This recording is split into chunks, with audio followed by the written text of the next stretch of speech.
Well, hello, Natural Grandma. What was you doing? I was just saying hi to my chickies today, this afternoon. Yeah, I already saw them this morning, and I was checking them out. Natural Say, Grandma. I'm glad you all stopped by because I've been wanting to talk to you about wintering your chickens. So, if you've been following It us, does kind of look like winter here in Missouri, doesn't it? Yeah, we got a little bit above freezing today, but it's been down to minus. We had some days that were minus 39 with the chill factor. That ring dog don't look like he's minding winter much. Oh no, What's not up at all. with that? He's a guardian dog. They're built for that. Oh, okay. They are built for that. They wouldn't come in if I asked them to. Really? No, they love it. They'll go Likes romp in winter? the snow and roll in the snow. But Mac here, if you find Mac, when we get down in the teens, he's got to spend the night inside because he just doesn't have enough undercoat to keep him warm.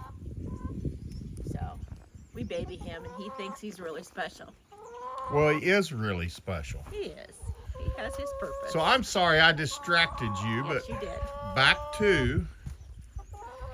So a couple of years ago, or if you've been following us, you've watched our saga through the greenhouse when we had a couple thousand chickens. And we Yes. put them in the winter in the greenhouse so that they didn't freeze, and we didn't have to worry about freezing water and all that kind of stuff, and or them smothering themselves by piling on top of each other to stay warm. And we weren't sure what to do. We all have always had a few chickens here. Well, last winter I had one of these at home with some Americanas. We had a much milder winter, but what I did was I tied some cardboard to the sides and I put it under the carport, and they did fine. They did absolutely fine. They never got too cold. You know, their water would freeze, but I would just switch it out in the morning and they'd be fine. So we experimented a little more this year, and found out that you don't even have to have a carport anymore. So Well, I've got 20. What's keeping them chickens from the north and west winds blowing right through them, Natural Grandma? Well, first of all, I want to show you what I did here on the east side. Okay. And I only did it to part of it, but I just used some feed bags that I had from feed left over, and I just tied it on to make this Yeah, and they're pretty. a little bit. Yeah, they're kind of pretty. Got a horsey there. yeah, just And a goat down at the goat bottom. And them would make nice carry bags. deer corn. Yeah, that's another day. Oh, okay. But anyway, that just gave them a lot more of wind protection. Okay.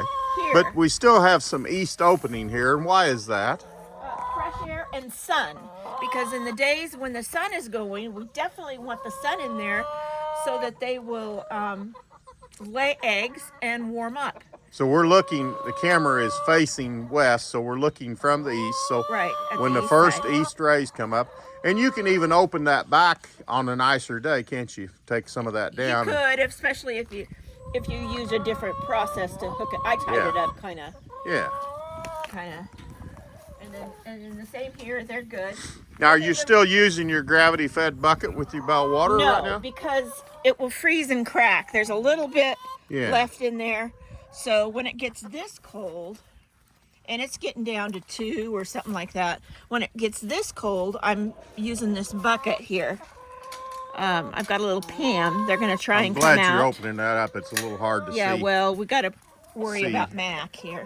So, yeah. Yeah. And you've got the whole winter's worth of bedding in there, which is what, hay and shavings that you've been mixing. Yeah, and So I you're need to put a little bit more shavings in there. so you're making garden compost. You know it. Yeah. It looks cozy in there. Natural Grandma. How many chickens do you have in that 5x10 tractor? I have 24 hens and 1 rooster. See, Crow, Well, you Mr. can't- Crow, he's so gorgeous. You can't put that many chickens in that small chicken tractor. You absolutely can. Well, does that kind of help keep them warm? It does help keep them warm, and during the good weather, when I'm moving this, when it's not freezing, I don't have to have it next to a building to cut off the wind. I'm constantly moving it, and they're getting new forage. So Okay. that's a great deal. It's not like any other way of raising chickens, is it? No, it's not. I mean, see, if you had a hen house, you'd have that stuff in there that you had to clean out all the time. Oh, And yeah. it'd get gross and yucky, and Okay. I do need to put in some extra clean bedding right now, but Okay, we're gonna you don't have to do We're that gonna when you're see moving how it all they the come. time. It's so cozy in there now. Oh my natural grandma, what have you done? I just took some loose hay that we had off of one of our bales. Yeah. Or a little bit earlier, before I had them moving again, I had used some actual square bales that I'd piled up here. Yeah. And that just keeps all the wind, gives them some extra insulation. It's no trouble to do it. When you're done with it, it can go to the goats or it can go to the compost pile. Okay. Now it looks kinda what like you you've wanna still do. got the feed sacks all the way on the west on this side. Yep, So you've got the vinyl feed sack that's Yep. making a windbreak. yep. Plus you have the hay there for insulation. Yep. And And how do you get your eggs now? Because you got it all blocked in with hay. How do you gather eggs? We just left enough space so that my rear rollout, Well, looky and there. there she is. Let me My see rear that thing. rollout's right here. Hold it up special like it is. Those things, that's like gold. It sure is. That's about 50 cents there, dear. So how does that actually work? If you'll step this way and let me bring the camera, can you raise that up now? Turn. Can you Like show them this? inside? And then there's where all my chickies are. Oh, and yeah, then the fake egg. And Uh-huh. so they just come in there and lay their eggs and then it rolls Yep. right into there. Yeah, Oh my. It's a little harder to get to up against that building, but that's the building. be a problem. That having them on the south side of the building breaks a lot of the wind, doesn't it? Right, the predominant winds. Yeah, and then you've got the hay here. Now, natural grandma, it's going to rain on that here one of these days and it warms up. Then what are you going to do with that hay? Well, What'd you do with it the last time? You had fed the it to bales. goats before it Well- was. I fed it.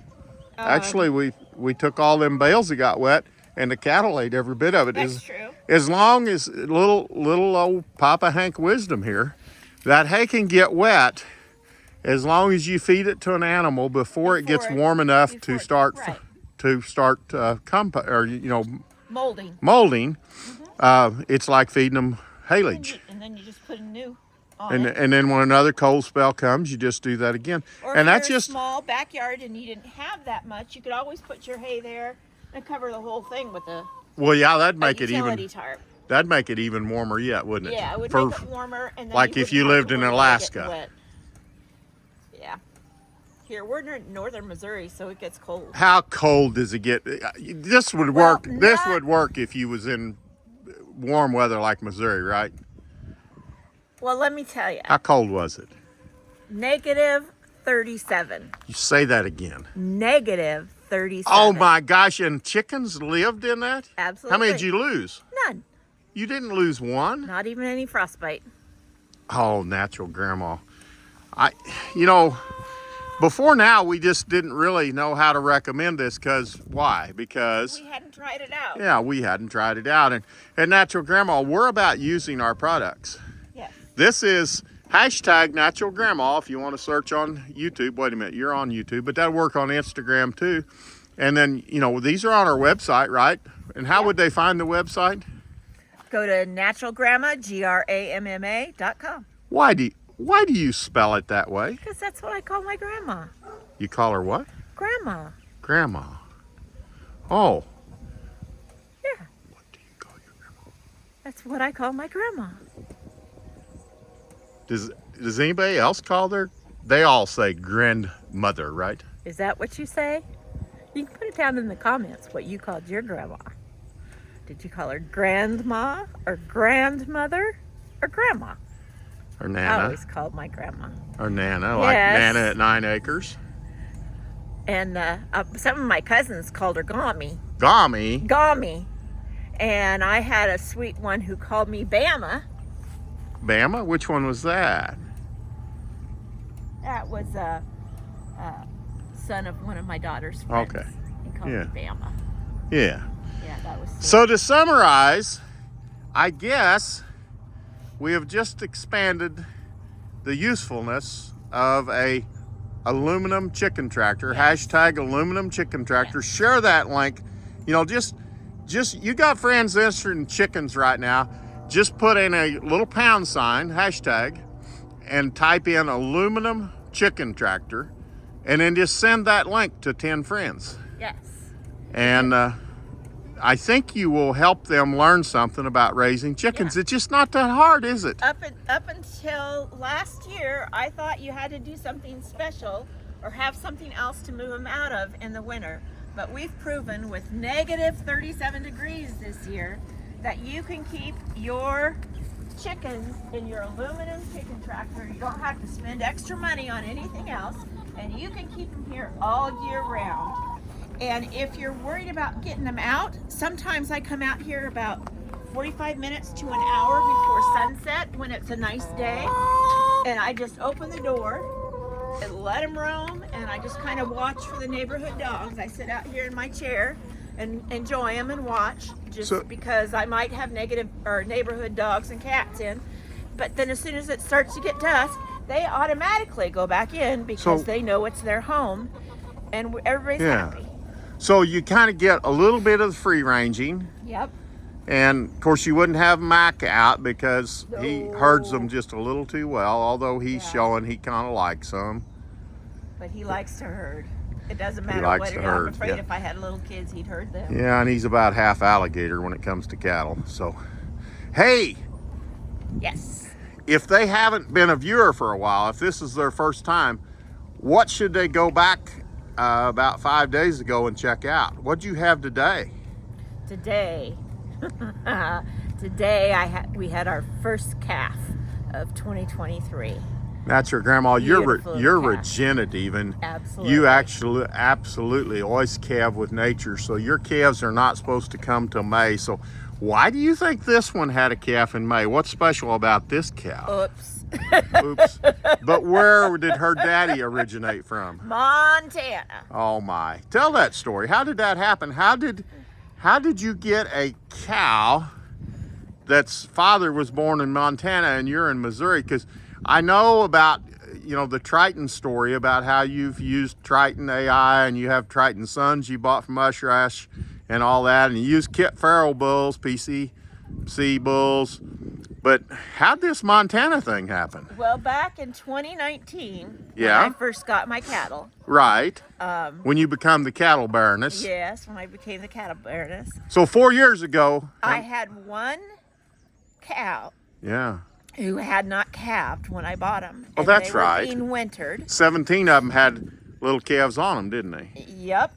And then she calved. Well, you've calved seen her. 9 days after I bought them. So that was the first birth. That was my first, and she was called Sojourner. Sojourner, and then You've heard videos, if you've been watching, you've heard videos about Sojourner. and Sojourner's mother and Sojourner's sister, and Well, about 5 or 6 weeks after that, we were AIing all the others, and she shouldn't have bred back then. So we didn't worry about her. We didn't try to AI her. She was too young. But she was in a group where she was being wintered with their Montana cow. Cow or bull, excuse me. Their Montana bull. Brick House Red Angus had bought a bull from Montana, and he said he thought he was too short, didn't he? And he was supposed to be the cleanup bull for the ones that were AI'd when that time came around. Well, he bred her the same day. No way. That we were AIing all the others. So she wasn't a lick behind. And that was 30 months ago that Sojourner got a sister. Yes. Yeah, it's more than 30 that she got bred, but 30 months ago, Sojourner's sister was born. And we've usually just called her Sojourner's sister. Until recently, we decided to call her Montana. Well, why not? Because we liked her so much, and she came from the Montana bull. And well, today, on the 1st of February, Montana had a little February. Yeah. Beautiful little heifer, we're pretty sure. Yeah. She hasn't let us get too close yet. No, she's very protective. Very protective. She looks like she's being just a wonderful mom. And What was it this 9 morning? degrees. 9 degrees. I went when down she at had it? daylight, and the calf was probably an hour old. She had him licked off, including the ears. It's, you know, wait and see if she really did that good a job, because they're a good mama and they really get on them ears. They won't get frostbite ears. But, you know, natural grandma, I used to calve in February all the time, and I don't remember the last time I had one in February, because it's just not smart in Missouri. We like being with nature, but we can hold her back now, and, you know, we won't breed her back till July. So next year, her second calf will come the 1st of May. Yes. Yeah, we'll get it right next year. Yes. Well, it's been a beautiful, eventful day yeah. here at Natural Grandma. And Yeah. I'm glad you guys came along to join us and to Yeah. enjoy part of it. And if you have gotten your own chicken tractor or are thinking about it, I just want to make sure you know that it works in all weather. Now, what size is that? This is the 5x10, which is my personal favorite for a backyard. There's even some videos of, because I was laid up really big time, and you actually put this one together yourself with no help. I did. Well, I had my friend Calla help me. So all-girl crew. On it, but all-girl crew. So if there's an all-girl crew out there that thinks they can't assemble a chicken tractor, what are you gonna tell them? No problem. We got it. Yeah. Girl power. Natural. Yes, you bet. Natural grandma. Yes. The coolest grandma in the Show Me state. All right. Well, folks, I'm glad you stopped by, and as we always like to say, I hope you are having this great a day. Bye from Natural Grandma. And for Papa Hank, be sure to share, like, pound that like button, and subscribe to Natural Grandma. Help us out. Help us teach other people how to do regenerative work on their homestead or farm. Some days it just don't get any better than this.